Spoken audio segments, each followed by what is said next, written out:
ជ័យទឹកដីជាដែនស្នេហ៍ខ្ញុំមែនតែនតែគេច្រំដែនគេចង់កាល័យវត្តជួចត់បងហើយនឹងស្រីតស៊ូចាប់ដៃសច្ចាម្លែងតែគេចង់ក្បែរស្និទ្ធថែនួនឡងតែបងមិនព្រមទូសូនជីវិតក៏មិនគិតក្រែង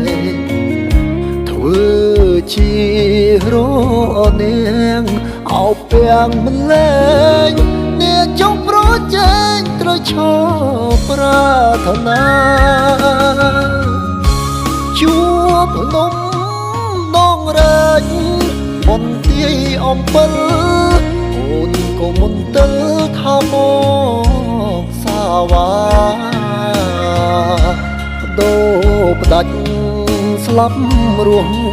មិនអោយអ្នកណាយកស្រស់ជីវ៉ាចេញពីទ្រូងមកប្រាសាទតាមន់គេចង់បំផ្លៃដែងនឹងថាថ្លៃតាមពិតរូបស្រីជាគូស្នេហ៍បងមេបានឹងតាក្របីជាសង្ស័យផងបងតកោមនតាមមន្តស្នេ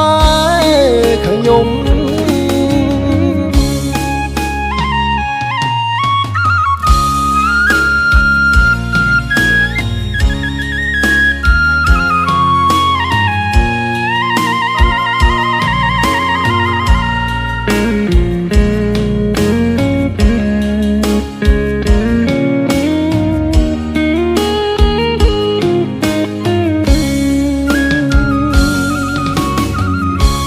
ជួបភ្នំ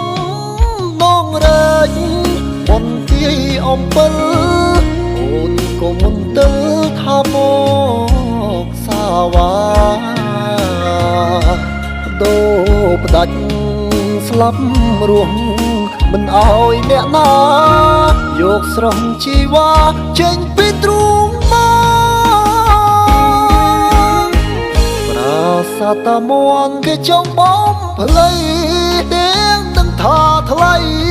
តាមពិតរូបស្រីជាគូស្នេហ៍បងមេបានឹងតាក្របីជាសង្ស័យផងបងតកោមនតាមមន្តស្នេហ៍